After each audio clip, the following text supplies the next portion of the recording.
Describe a little bit about what makes Alex Marinelli tick. I mean, number one is work ethic and just how hard he likes to work out there on the mat. And it, certainly happens, that work ethic happens in the practice room, but it carries over. And he's a handful. I would say that he's not very popular to wrestle with for some guys in the room because he punishes you. He's like one of those guys that you might even be getting the best of him, but he's gonna, cut your eye with a stray elbow, or not intentional. I'm just talking. He's just very physical. Now that classes have started, is there any regarding Downey? Is he on the team now? Will he be competing for you? We have no status update on that, and I can confirm that we are recruiting him. That's what I can do by the rules. Okay. So we're working on it. Do you think there'll be a resolution anytime soon? I probably said too much for the comfort of my bosses. Okay. It's NCAA rules, you can't comment, so.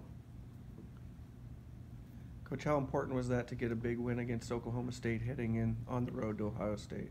Always easier to move forward after success. It was important, and it was something that was like where you're wanting to move to the next level. Now you're at the next level. The rankings moved. We moved, the popular phrase, we moved the needle, and we moved the needle with some individuals.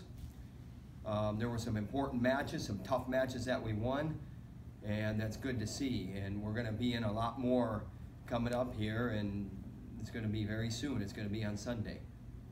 Does that give you or the guys more confidence heading into Sunday?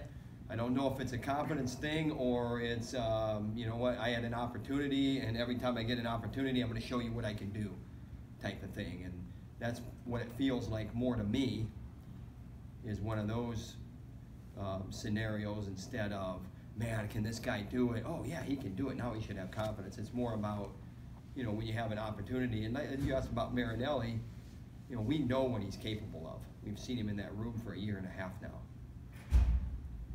How does Sam Stoll beat Cal Snyder? He's going to have to wrestle physical, and timid cannot be an ingredient in any way during that 7-minute match. And when that clock stops and the whistle's blown and you're going back to the center of the mat, you better be ready. There's no let up. You talked about Marinelli's kind of physical nature. He showed some real heavy hips against Rogers. Is that part of it? Is that part of his strength when he's wrestling out there, that power? I think that's part of it from the angle of he doesn't concede anything. And you saw it. I mean, he's in trouble a little bit. The guy's taking things away from him, and then he gets to a good solid position, and then he actually ended up scoring, and that's what you're referring to. So yes, but it's more about not conceding those positions because he is a handful. What will Sunday tell you about Spencer Lee going from wrestling pinning a guy who's 18-3 to beating the number 6 guy in the rankings to now going against Tomasello? We got to be ready. It's similar to both the other matches, the preparation. Both those guys were capable.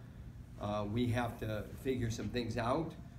The thing about Spencer Lee, he's moving forward in his head and he's always thinking. So it's not like, man, I made it through that. It's like, you know what, I got work to do. And that's the way you want to go forward. This is another opportunity. We know how capable our guy is, and if we just focus on doing the things that we do best, feel good about that matchup. With Spencer Lee, at this point in his career, is it more about mental preparation or physical?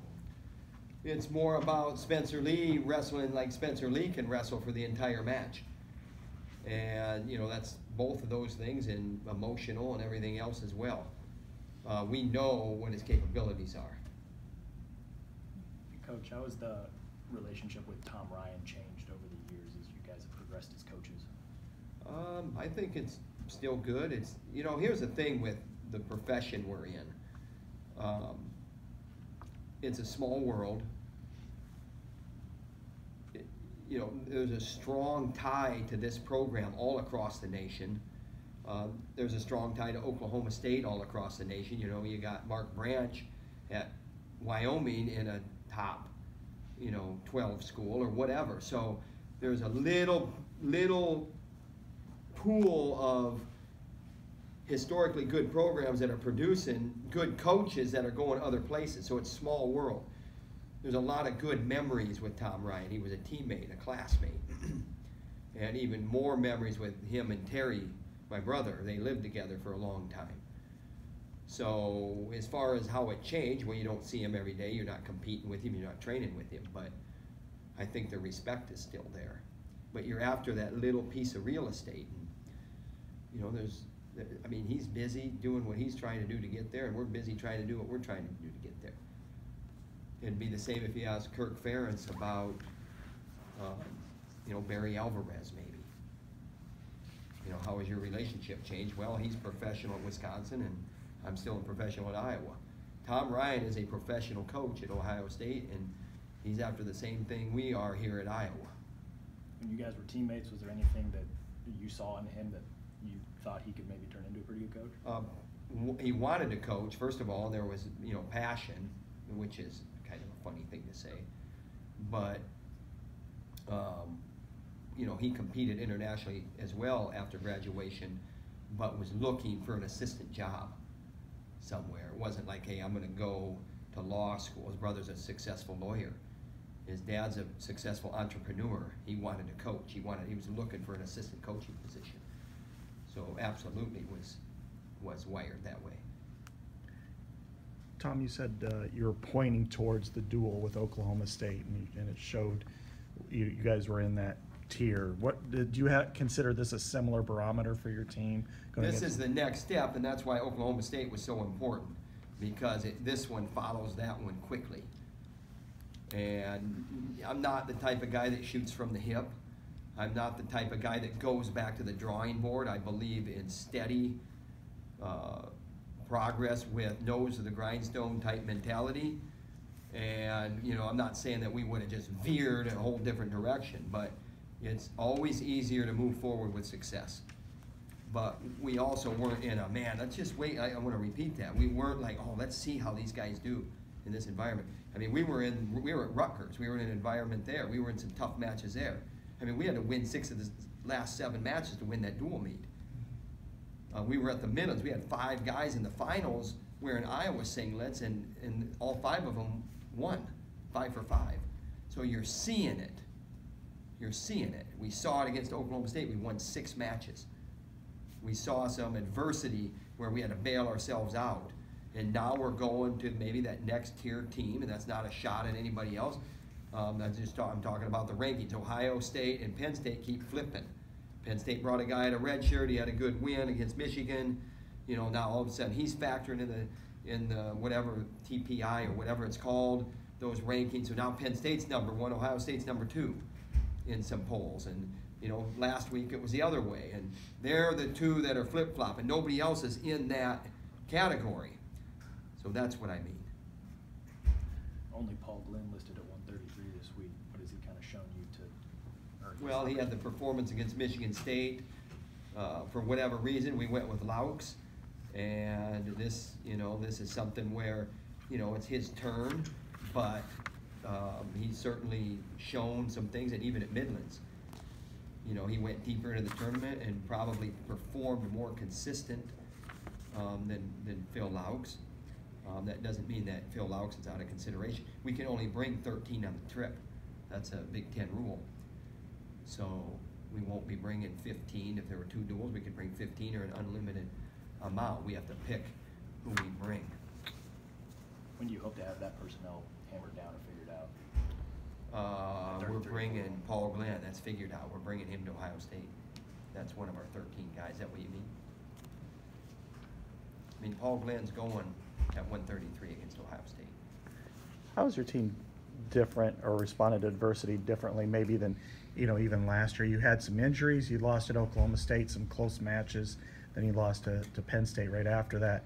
but then kept building toward nationals. Do you feel like it's at a better spot right now? I think we're at a better spot for a couple reasons, and the main reason is because we got some young guys that I talked about at the beginning of the year that we were excited about last year. We could have pulled Marinelli out of redshirt. I think he would have done a good job. There were reasons why we didn't do that. But now all of a sudden you got that guy in there that we know can perform. You got Spencer Lee in there. Those are two ingredients. Though that youthful energy adds to the things that you're already doing good, and it just rises the whole entire program. And you go from, you know, talking to guys about, hey, you know, throwing a fit, that's not really what we're about. We're beyond that. That was like 8th grade stuff. And I'm not talking about the guys I just talked about. I'm talking about, and then those guys are gone. You know, that's gone from your team. They're gone. They're not around anymore. And now it's about, oh, now we can get to work. And you don't have to worry about this guy, you know, we got to bring him up to everybody else. I mean, everybody's there. Everybody's there. And when you added Marinelli and you added Lee and you added Mirren and Warner and, you know, Aaron Costello, who we love, and he was probably off the radar as a recruit. I mean, those guys are tight as freshmen. And then, you know, you got a good group with the Marinelli class and Caleb Young. And you got a good group with, you know, Michael Kemmer class. And then you got Sam Stoll. And then add all the pieces to that. Wilkie's coming on. I mean, it's good to see, and when I say coming on, well, you're about a moral victory in the Oklahoma State match. You think he performed well? I'm not saying that. I'm talking about his overall consistent approach. Thanks, Coach.